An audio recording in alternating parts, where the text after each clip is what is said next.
Hello guys.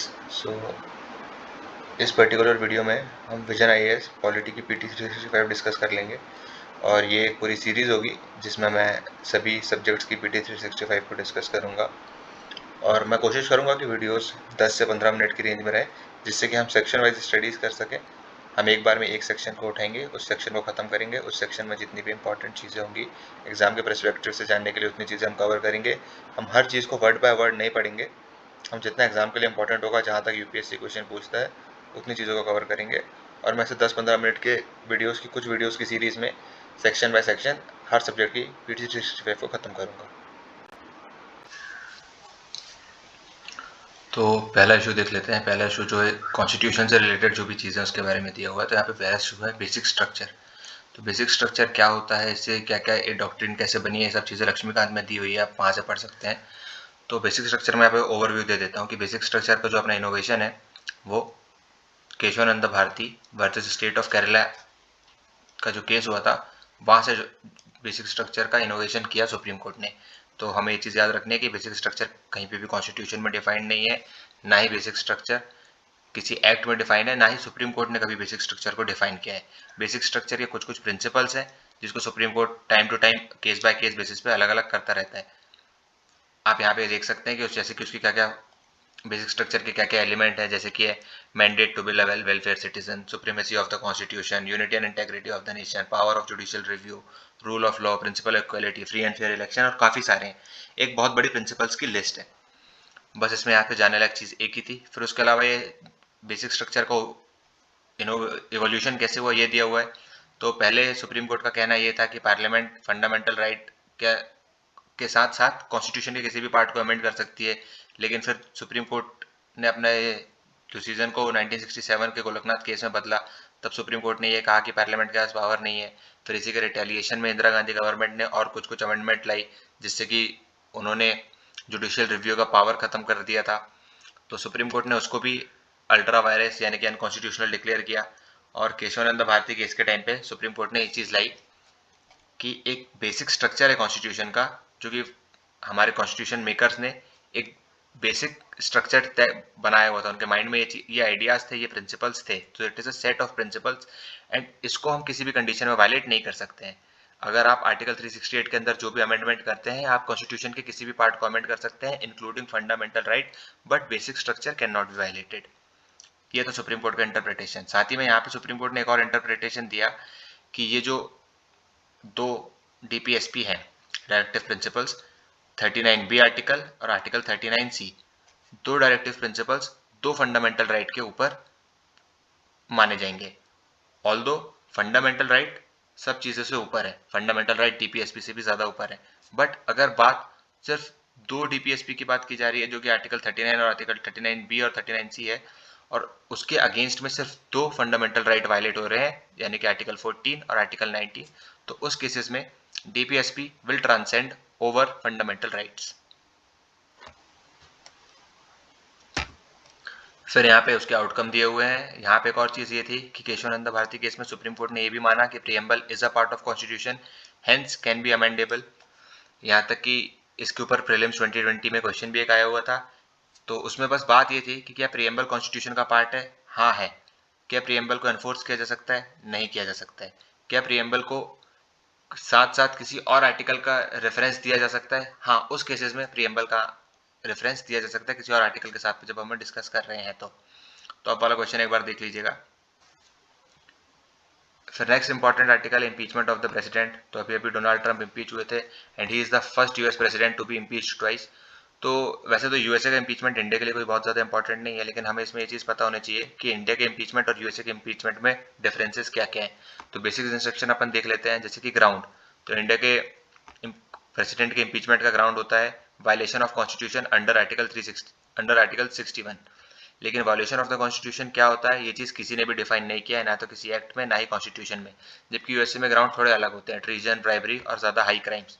यहाँ पे initiate कौन कर सकता है इंडिया में पार्लियामेंट का कोई भी एक हाउस इनिशिएट कर सकता है, लेकिन यूएसए में सिर्फ हाउस ऑफ रिप्रेजेंटेटिव्स यानी कि जो का वहाँ का लोअर हाउस है वो इनिशिएट कर सकता है चार्जेस। उसके बाद इसका प्रोसेस है, चूँकि प्रोसीजरल डिटेल्स जानना बहुत ज़्यादा ज़रूरी नहीं है यूएसए की, इंडिया की हमें पता होना चाहिए कि 1/4 मेंबर को साइन करना पड़ता है, प्रेसिडेंट को 14 दिन का नोटिस देना पड़ता है, उसका दोनों हाउस में 2/3 मेजोरिटी टोटल मेंबरशिप की चाहिए होती है, जो कि टफेस्ट मेजोरिटी भी कहा जाता है इसे। और यूएसए का जानना उतना इंपॉर्टेंट नहीं है। फिर नेक्स्ट आ जाता है topic pardoning power of the governor. तो गवर्नर के पार्डनिंग पावर में हमें ये चीज़ पता होनी चाहिए कि प्रेसिडेंट के पावर और गवर्नर के पार्डनिंग पावर में क्या डिफरेंस होता है। तो बेसिक्स ये है कि यूनियन ने बनाए हुए लॉ पे प्रेसिडेंट पार्डन दे सकता है, और जबकि स्टेट के बनाए हुए लॉ पे गवर्नर पार्डन दे सकता है। जिस भी सब्जेक्ट में स्टेट ने लॉ बनाया है, भले वो लॉ कॉन्करेंट लिस्ट में हो या स्टेट लिस्ट में हो, और या फिर वो लॉ यूनियन लिस्ट में हो या फिर कॉन्करेंट लिस्ट में हो।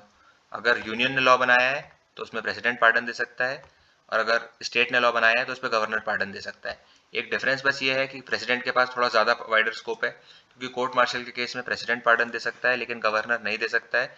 और वहीं पे अगर किसी को डेथ पेनल्टी मिली हुई है तो सिर्फ प्रेसिडेंट ही उसको पार्डन कर सकता है। गवर्नर के पास उससे रिलेटेड दूसरी पावर्स होती है कि अगर किसी को डेथ मिली हुई है तो गवर्नर उसको रिकम्यूट कर सकता है, और बाकी जो अलग अलग पावर होती है, रेस्पाइट, रेप्राइव, ये सब चीज़ें गवर्नर के पास भी पावर है, गवर्नर ये सब चीज़ें कर सकता है। इन सभी पावर का जो रियल मीनिंग है क्या है उतना इंपॉर्टेंट नहीं है जानना सिविल सर्विसेज प्रीलिम्स के लिए। प्रिलिमिनरी एग्जाम में उतना इंपॉर्टेंट नहीं है कि पार्डन, कम्यूटेशन, रेमिशन, रेस्पाइट, रेप्राइव, इनका बेसिक डिटेल्स क्या है उतना इंपॉर्टेंट नहीं है जानना। अब सब कैटेगराइजेशन ऑफ ओबीसी, इसके लिए एक नया पैनल बना था कि क्या ओबीसी को भी फर्दर सब कैटेगराइज करना चाहिए। तो उसका जो पैनल बना हुआ था, जी Rohini, justice G Rohini committee बनी हुई थी, तो उसका टर्म और एक्सटेंड किया है, बस वो है। अब इसमें बेसिक दिया हुआ है कि इंदिरा सोनी केस में क्या हुआ था, मंडल कमीशन केस में क्या हुआ था, उन्हें 27% रिजर्वेशन है सेंट्रल और गवर्नमेंट जॉब में, तो ये उतना इंपॉर्टेंट नहीं है। ये मंडल कमीशन अगर आप बस एक बार अपनी लक्ष्मीकांत से पढ़ लेंगे उतना काफ़ी है, उसके अलावा आपको इसके और ज़्यादा डिटेल्स में नहीं जानना ज़रूरी है कि ईबीसी ग्रुप ए क्या है, ग्रुप बी क्या है, इतना सिविल सर्विसेज प्रिलिमिनरी एग्जामिनेशन में नहीं पूछता है। ओबीसी क्या होता है, हाँ ये चीज़ जान लेना चाहिए कि ओबीसी एक गवर्नमेंट टर्म है जो कि कास्ट को क्लासीफाई करने के लिए यूज़ किया जाता है, और इन्हें एजुकेशनली और सोशली एडवांटेजेस क्लासेस भी कहा जाता है। और यहाँ पे एक इम्पॉर्टेंट चीज़ ये आ जाती है कि जो अभी अभी एक कॉन्स्टिट्यूशनल अमेंडमेंट एक्ट हुआ था national commission for backward classes को, उसके थ्रू कॉन्स्टिट्यूशनल स्टेटस दिया गया। 123rd कॉन्स्टिट्यूशनल अमेंडमेंट बिल था और 102nd कॉन्स्टिट्यूशनल अमेंडमेंट एक्ट था। सो एनसीबीसी भी एक कॉन्स्टिट्यूशनल बॉडी है, और ये कॉन्स्टिट्यूशनल बॉडी काम क्या करती है, बेसिकली जो भी बैकवर्ड क्लासेस हैं उनसे रिलेटेड कि उनके स्टेटस में कैसे सुधार किया जाए, उनके स्टेटस में क्या क्या प्रॉब्लम आ रही है बैकवर्ड क्लासेस को, बैकवर्ड कम्युनिटीज़ को, उसके रिलेटेड सजेशंस देती है। और इसकी जो भी सजेशंस होते हैं वो बाइंडिंग नहीं होती है। इसके पास एक सिविल कोर्ट के पावर है, वो तो जितनी भी कॉन्स्टिट्यूशनल बॉडीज़ हैं सभी की सभी constitutional bodies quasi judicial body है। तो ये एक ब्लैंकेट स्टेटमेंट अगर आता है तो उस चीज़ को आप एलिमिनेट कर सकते हैं। फिर नेक्स्ट टॉपिक है ऑफिशियल लैंग्वेजेस एक्ट। तो लैंग्वेजेस एक्ट न्यूज़ में क्यों था, क्योंकि चीफ जस्टिस ने कहा कि ऑफिशियल लैंग्वेजेस को अमेंड करना चाहिए और थोड़ी इसमें और ज़्यादा वर्नेकुलर लैंग्वेजेस को लाना चाहिए। तो इसमें कुछ भी इंपॉर्टेंट नहीं है, इस पूरे के पूरे आर्टिकल में कुछ भी इंपॉर्टेंट नहीं है, सिर्फ आप लक्ष्मीकांत का एक चैप्टर पढ़ लेंगे कि ऑफिशियल लैंग्वेजेस क्या क्या है, जो कि पार्लियामेंट में हिंदी है, इंग्लिश को कंटिन्यू किया गया था।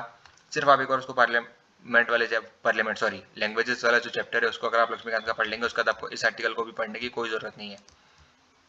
फिर उसके बाद इस सेक्शन में कुछ कुछ अदर इंपॉर्टेंट न्यूज़ दी हुई है कि राइट टू प्रोटेस्ट क्या है, क्योंकि अभी काफ़ी ज़्यादा प्रोटेस्ट वगैरह चल रहे थे शाहीन बाग में और सिटीजनशिप अमेंडमेंट एक्ट के अंदर। तो सुप्रीम कोर्ट ने प्रोटेस्ट का मतलब बताया है, और सुप्रीम कोर्ट ने ये भी बताया है कि जो रोड ब्लॉक की गई थी वो चीज़ सही नहीं थी, ऐसा सुप्रीम कोर्ट ने कहा है।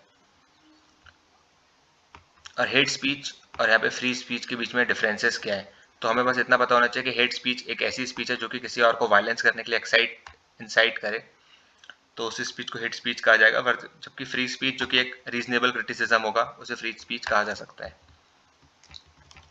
तो उसके बाद जो नेक्स्ट सेक्शन है मैं उसको अगले वीडियो में डिस्कस करूंगा, functioning of parliament and state legislature. इस वीडियो में मैंने बस पार्ट 1 डिस्कस किया। तो आपने जैसे देखा होगा कि पीटी 365 में ऐसा कोई बहुत ज़्यादा चीज़ें पढ़ने के लिए नहीं है।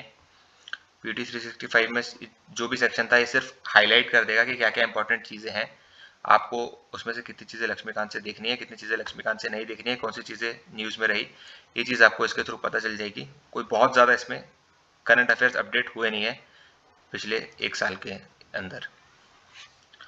So guys, if you like the video, please hit the like button, or if there is a way I can improve, so please let me know in the comment section.